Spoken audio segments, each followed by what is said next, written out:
नमस्कार दर्शक बंधु, आज हूँ बुधवार दिन अक्टोबर मास 15 तारिख। आसतु जानिबा आज संपूर्ण खबर और देश दुनियार सबु बड़ खबर पर नजर पकाइबा। तेबे प्रतिदिन एमिति न्यूज वीडियो सर्वप्रथमे देखिबा पई आम चैनल टी को सब्सक्राइब करि नियंतु। तेबे आसतु आज गुरुत्वपूर्ण खबर गुड़िक उपर नजर पकाइबा। आज प्रथम खबर रही आसंता मासरु ई-केवाईसी न करिथिबा लोकंकु चाउल बंद।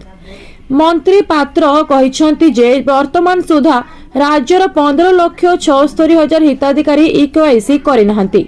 एबे आउ समय नाही बोली उल्लेख करी से कहिसंती एबे भी ई-केवाईसी करिनथिबा लोकंको चाउल पठा जाउछि, किंतु एहाको खूब शीघ्र बंद करि दिया जिवो। जो माने करिवे नाही सेमानंको पई चाउल जीव नाही।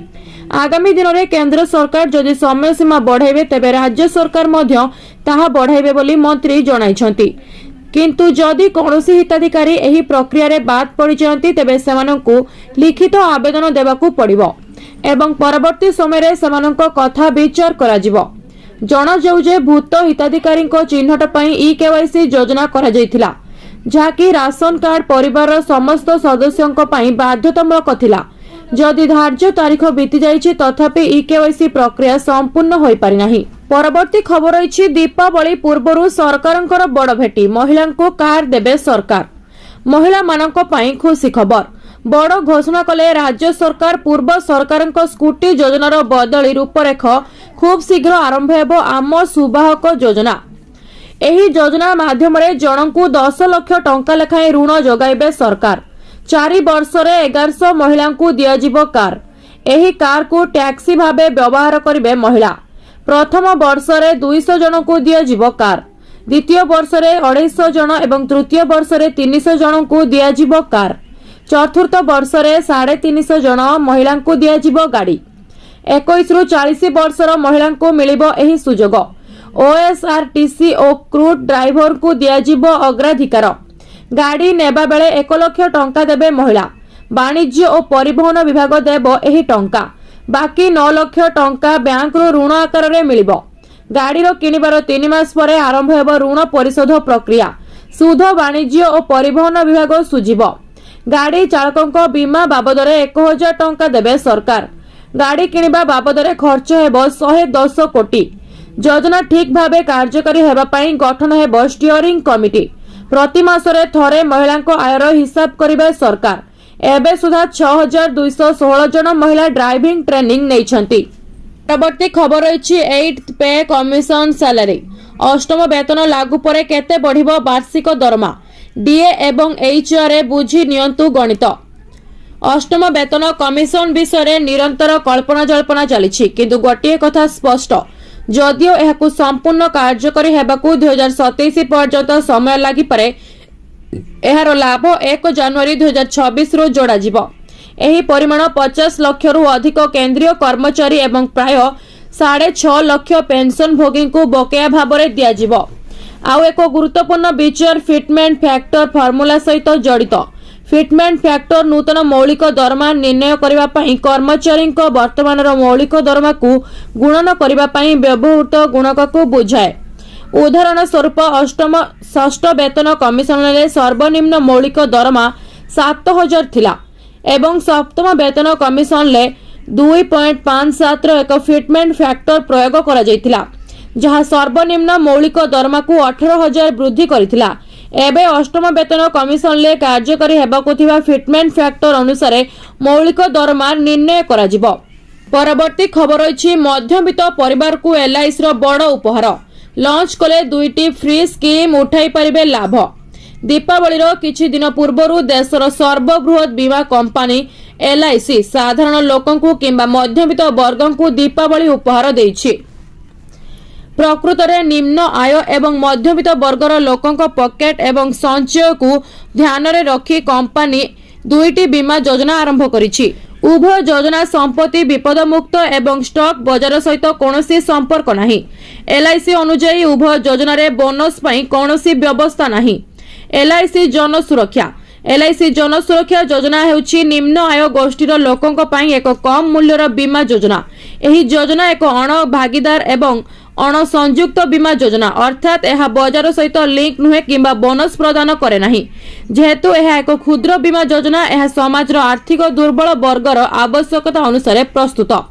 परवर्ती खबर रही ईपीएफओ न्यू रूल्स एबे पीएफ अकाउंट रु 100% टंका उठाई पारिबे नियम सरल कले सरकार जानतु स्टेप बाय स्टेप प्रोसेस खुशी देला ईपीएफओ एणिकी पीएफ खातारू 100% टंका उठाई पारिबे कोटी कोटी कर्मचारी नियम सरल कले सरकार ईपीएफओ रो प्राय 23 कोटी सब्सक्राइबर्स को पाई यह एक बहुत बड़ खुशी खबर। नियुक्ति प्राप्त व्यक्ति माने एबे सेमानकर पीएफ अकाउंट रो संपूर्ण राशि उठाई पारिबे तथापि सर्वनिम्न 25% बैलेंस रखिबार आवश्यकता रहिबो। यार अर्थ होची आपण आपणक पीएफ अकाउंट रो सहजरे 75% टंका उठाई पारिबे। केंद्र श्रम मंत्री मनसुख मांडवियाଙ୍କ अध्यक्षतार केंद्रीय ट्रस्टी बोर्ड रो बैठक पर ईपीएफओ अनेक आश्वस्ति पदक्षेप घोषणा करिछि। आपणक ईपीएफ रु पांठी उठाइबा एबे पूर्व अपेक्षा सहज हेबो। यह एक आश्वस्ति जे आपणकु 75% पांठी उठाइबा पई कोनोसी कारण देबाकू पड़िबो नाही। प्राकृतिक विपर्यय महामारी चाकरी हराइबा बेकारी एवं समान परिस्थिति भली विशेष परिस्थिति रे आपण कोनोसी कारण न देई पांठी उठाई पारिबे।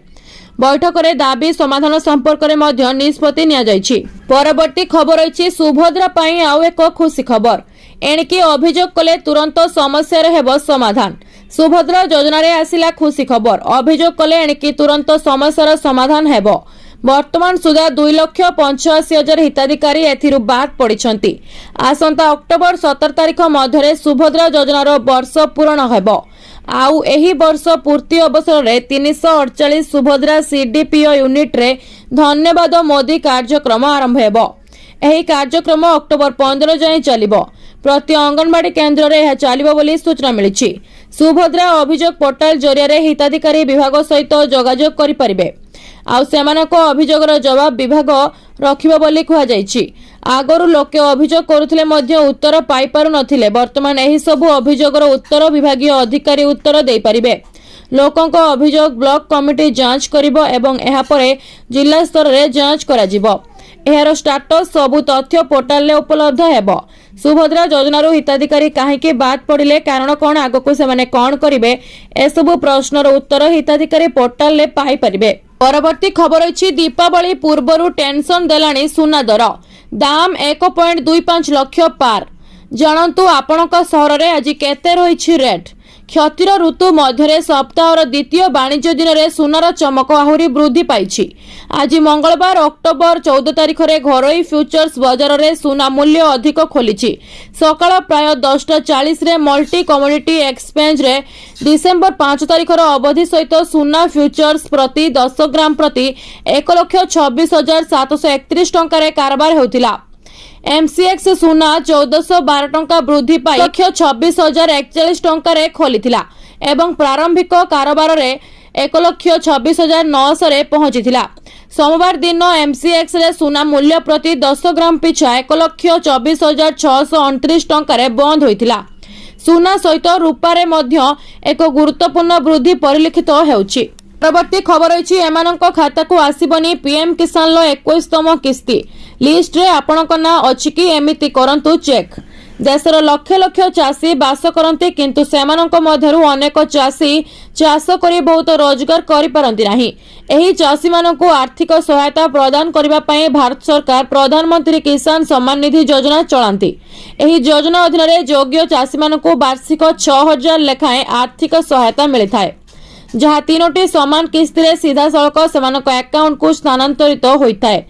एही योजनार मोट 20टी किस्ती एपर्यंत जारी करा जायछि। वर्तमान चाषी माने 21तम किस्ती पई अपेक्षा करिसंती तथापि समस्त चाषी एथर कही एही किस्ती पाइबे नाही। तालिका रे आपणक नाम अंतर्भुक्त कि नाही जांच करंतु। सरकार पीएम किसान योजना किस्ती पई किछि योग्यता मानदंड स्थापन करिसंती। अनेक चाषी योजना पई आवश्यक कार्य एपर्यंत समाप्त करि नाहंती। जेउ चाषी मानकर आधार कार्ड लिंक होई नाही, जेउ मानकर बैंक अकाउंट रे भूल सूचना अछि किंबा जेउ मानकर ई केवाईसी समाप्त होई नाही सेमाने 21तम किस्ती पाइबे नाही।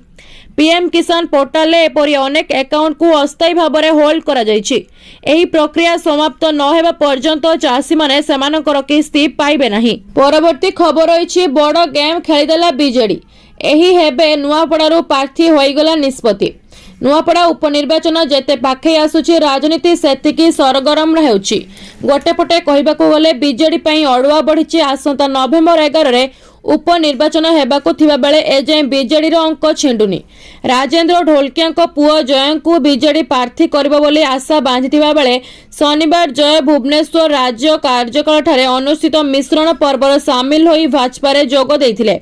एही खबर प्रकाश पाइला परे बीजेडी दलर वर्तमान हईचई सृष्टि होईछि। दलीय प्रार्थी किए से नहीं कर्मी एवं जनसाधारणकर चर्चा जोर धरिछि। भाजपार प्रार्थी जय हेबा नहीं एक प्रकार निश्चित हेबा परे वर्तमान बीजेडी रो आशायी को लंबा लाइन लागिछि। एही समय रे खबर सामना को आसीछि कि बीजेडी रो पूर्वतन नुआपड़ा जिला सभापति मनोज मिश्र बीजेडी रो नुआपड़ा प्रार्थी होई पारंती। एने चूड़ांत निष्पत्ति होइथिबा बेले केवल घोषणा बाकी थिबा सूचना मिलिछि। मनोज मिश्र एबे बीजेडी रो साधारण संपादक अछंती। पूर्वरु कमना ब्लॉक रो 2 थर अध्यक्ष होइथिले मनोज। परवर्ती खबर अछि स्कूल छुट्टी घोषणा कले सरकार। जानंतु केउ राज्य रे केते दिन। अक्टोबर मासटी भारत रे पार्वणर ऋतु आनी थाए। चलित वर्ष विभिन्न राज्य रे स्कूल छुट्टी घोषणा करा जायछि। तबे जानंतु केउ राज्य रे स्कूल केबे बंद रहिबो। ए वर्ष दीपावली एवं अन्य पर्वपर्वाणी जोगु राजस्थान ले स्कूल गुडी को अक्टोबर 13 रु 24 तारिख पर्यंत बंद घोषणा करा जायछि। एही समय मध्य सरकारी एवं बेसरकारी स्कूल उभय बंद रहिबो। उत्तर प्रदेश रे अक्टोबर 19 रविवार रु अक्टोबर 23 गुरुवार पर्यंत स्कूल छुट्टी घोषणा करा जायछि। एथिरे अक्टोबर 20 रे दीपावली, अक्टोबर 22 रे गोवर्धन पूजा एवं अक्टोबर 23 रे भातृ द्वितीया अंतर्भुक्त। एहीपरि छात्र छात्री मोट 5 दिन स्कूल छुट्टी पाइबे। दीपावली एवं छठ पूजा जोगु बिहार रे स्कूल गुड़िक अक्टोबर 20 रु अक्टोबर 29 पर्यंत बंद रहिबो। एही समय मध्य छात्र छात्री उभय प्रमुख पर्व पई प्रस्तुत पालन अंशग्रहण करिबार सुजोग पाइबे।